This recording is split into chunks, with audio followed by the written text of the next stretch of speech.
Good morning or afternoon, depending on where you're at. Welcome to the DFS Army YouTube channel. I am Razzle11, and you can find me on X at Razzle11Grinds. Going to take a look at pitching for today, the 13th of May. It is Tuesday. We do have a 10-game main slate this evening. And thankfully, we do not have that much weather to worry about. Almost all of the weather is actually on the early 5-gamers. A lot of weather on that early 5-gamer to be exact. So if you are playing that early slate, I'm not touching on pitching in this video, but certainly be careful and do some research with that, because I actually think that we see 2 of those games postponed somewhat earlier in the afternoon. So that just looks like a headache to deal with. I will be playing that slate, but probably very lightly. On the main slate, looks like Atlanta is probably the biggest concern for a delay risk, but even that at 20%, pretty low. Probably isn't something that should deter our pitching choices too much, at least at this point in the day. Reminder, this is a first look at pitching. I do try to go more in depth throughout the day with the members at DFS Army. I will be looking at DraftKings, as that is where majority of my action is. If you do play on FanDuel, I would cut my pool in half. Pricing isn't as tight. You do not have to be as creative. Allows you to get the stacks you want with an upper tier-ish pitcher. Now, after all that, let's dig into this 10-gamer. Starting with Tampa Bay, Toronto. 2 guys that we've used previously. Shane Baz, all over the place in performances. Negative fantasy points in 3 out of his last 4. It's a big issue. Strikeouts haven't been there. Walks have been up. Some home runs, a lot of base runners, etc. When things are going bad, it's definitely bad. The one common denominator is all 3 of those starts were at home. He's made just 1 road start and absolutely was dominant against a difficult San Diego squad, who generally hasn't struck out all that much, but they did strike out 6 times against him, and Toronto falls into that doesn't strike out all that much category. We'll bring up an updated strikeout number here. Toronto, 3rd fewest in baseball.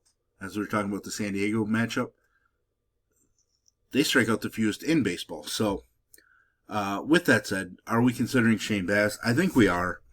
Game total of 8, juice on the under. He and Barrios both with K-props of 4.5 and juice to the over. Baz plus 195 during the W, while Barrios is plus 175. Barrios definitely has the better of the 2 matchups between the 2 pitchers in this game, but he hasn't been super dominant yet this year from a fantasy point perspective. Now, a lot of games he didn't pick up the W in some of the ones that he pitched strongly in. So he would have had 25, 26 fantasy points in each of his last 2 starts if he could have got the W. 17 strikeouts in the last 2, pretty strong. His numbers at home so far this year, not the greatest, but if I remember correctly last year, his numbers were far better at home than on the road, so something to kind of look into. Give some weight to it a little bit. If we look at his past performances in Toronto, I think the Tampa Bay lineup is ripe enough for him to have some upside. Baz, I think, is a little more dangerous. Not that Toronto's offense is super dangerous. I think they're just steady enough.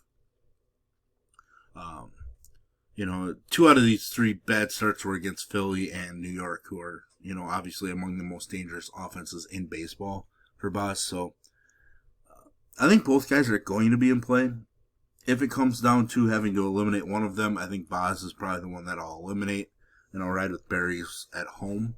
But I am probably hoping to play both of them as the afternoon progresses. The Pirates-Mets game, I think that's just real slight. Chances of rain, yeah, nothing too big. Mitch Keller, somebody that I'm just not using. Pretty much only going to use him in super soft matchups at this point, and I just don't think that the Mets are one of those, obviously. If I remember correctly, the Mets Yeah, 5th fewest strikeouts per game in baseball, even though they're striking out a little bit more recently. But Kodai Senga, definitely somebody that's going to be in play. 3 earned runs over his last 6 starts. Just 5 earned runs on the season. Big worry here is the walk numbers. I don't like that trend at all. Strikeouts have not been there outside of the first start of the season against a weak Miami squad. He's kind of been unlucky in his starts in that twice now he's had to follow up starts against the same team that he just pitched against prior. That can be tough on pitchers, but Senga, a minus 265 favorite. Game total 7.5 juice on the under. K-prop of 5.5 juice to the over, which is tied for the 4th best K-prop on the slate. Doesn't have win odds yet. I think Vegas is probably still waiting on some weather updates to get an idea before they give him a number. But Senga should be one of the more popular pitchers, and as you can see right now, we have him projected as the 3rd highest owned on this slate.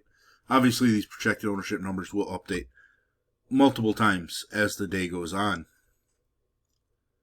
Washington, Atlanta, Swellenbach for sure.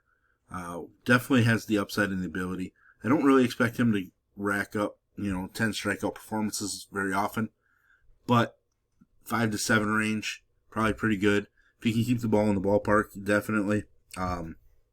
He is a minus 238 favorite, so the Braves are the 3rd highest favorite on the slate.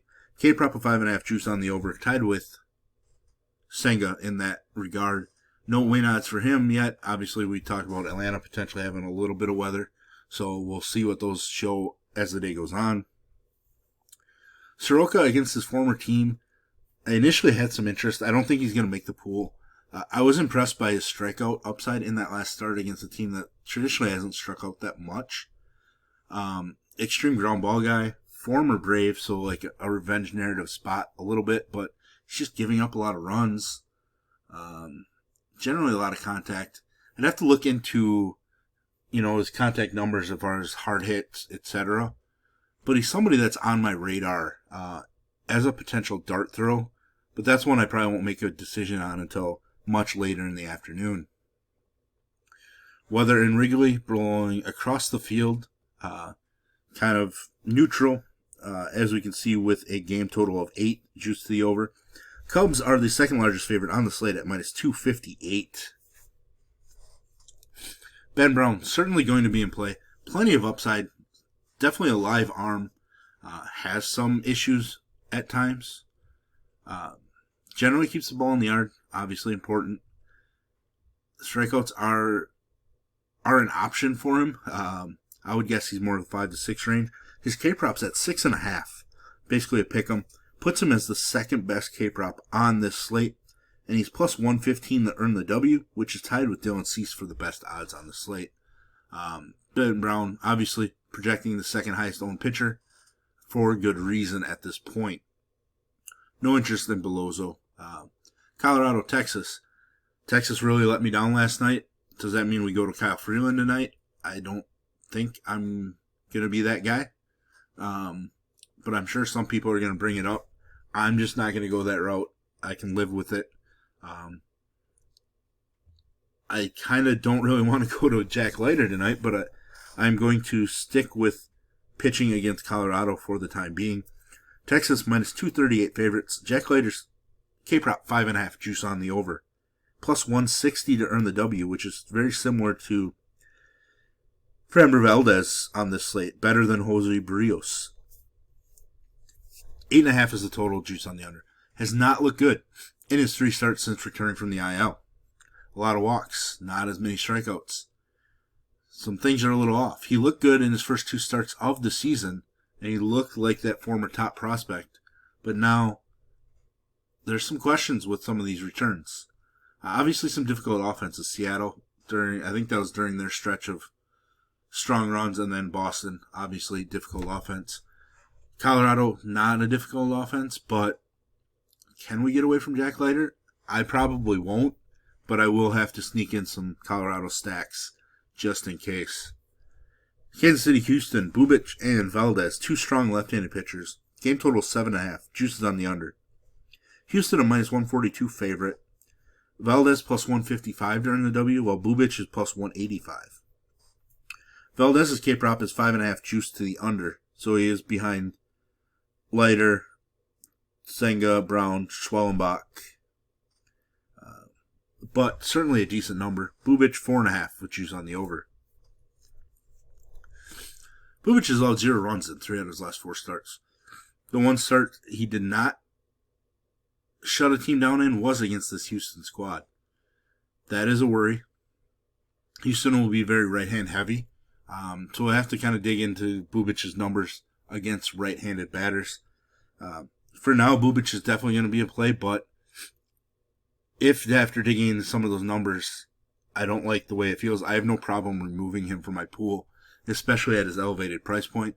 Allows me to put some more ownership into guys like Senga and maybe even Max Fried. But just a 5% owned pitcher. Framber Valdez is just 7%. We know Kansas City doesn't strike out a ton, but Framber was really strong against the same Kansas City squad.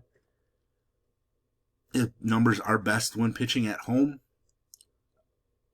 Underlying numbers-wise, ERA has been better. I know in the past he's been best when pitching at home as well. Extreme ground ball guy, not a huge reliance on the strikeout, but that K-prop at 5.5, even though it's juiced under, still seeing that at 5.5, definitely intriguing. Kansas City just doesn't strike out a whole lot. Getting into the last 4 games here as we wind down the last couple minutes of the video. Fried and Wu, 2 guys that are certainly in play. Fried, K-prop of 5.5 juice on the over. Wu, 6.5 juice on the under.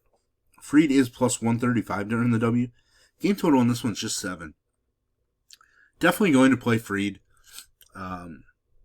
Clark Schmidt did a pretty good job last night against the Seattle squad. Fried's definitely a stronger pitcher. Seattle strikes out more against left-handed pitching. So Fried certainly in play. Wu certainly has plenty of upside, but there is downside to it as well. The Yankees do have some powerful left-handed bats, and they hit a bunch of home runs. Obviously a worry, but there is K upside. Wu's 6.5 K-prop is really interesting. It's the 3rd best K-prop on this particular slate, so he's going to be in play for me as well. Cease going to be the one in play from this game, coming off of a great performance against the Yankees, taking on the Angels, who strike out arguably the most in baseball now. Yeah, they are. They moved past Colorado to strike out the most in baseball. They struck out 16 times last night. That's a large number. Now, Cease is not Michael King. King did have some struggles, but still racked up strikeouts. Cease can have struggles as well, but the upside is tremendous at this price point. Cease's K-prop is 7.5 juices on the over, the top K-prop on this slate. And like I mentioned earlier, plus 115, he is the favorite to earn the W of all the pitchers. Arizona, San Francisco in the ballpark that I love taking pitching. I am going to play both of these guys. Rays plus 210 to earn the W, 4.5 K-prop, juice on the over. Slight underdog as Arizona's minus 115 favorites. I do like to play left-handed pitching against Arizona. So Robbie Ray, super volatile. We know, his downside. It's very similar to Cease. Might not have the same upside as Cease at this point. But former Cy Young winner, definitely has K upside. Brandon Pfaadt, coming off an elite performance against the tough Dodgers squad. I'm definitely in play, or in on Pfaadt. K-prop 4.5 juices on the over, plus 150 to earn the W. So he's actually a solid favorite over Ray to earn the W, despite the game being a pick'em basically. And I'm not interested in either pitcher in the Dodgers Athletics game. If I get beat by somebody playing Jeffrey Springs or Landon Knack, so be it. You could probably talk me into Knack. I'd need some selling, but it's certainly possible. But there we have it. There's our first look at pitching on today's slate. If you enjoy what I bring to you, please hit the like button, hit the subscribe button, turn the notification bell on, get the alert anytime we drop videos here at TFS Army. If you want to join us, get access to our coaches, tools, sheets, Discord, etc., I will put links in the description below. You can use promo code RAZ, that's R-A-Z, for 10% off monthly. And as always, best of luck, everybody.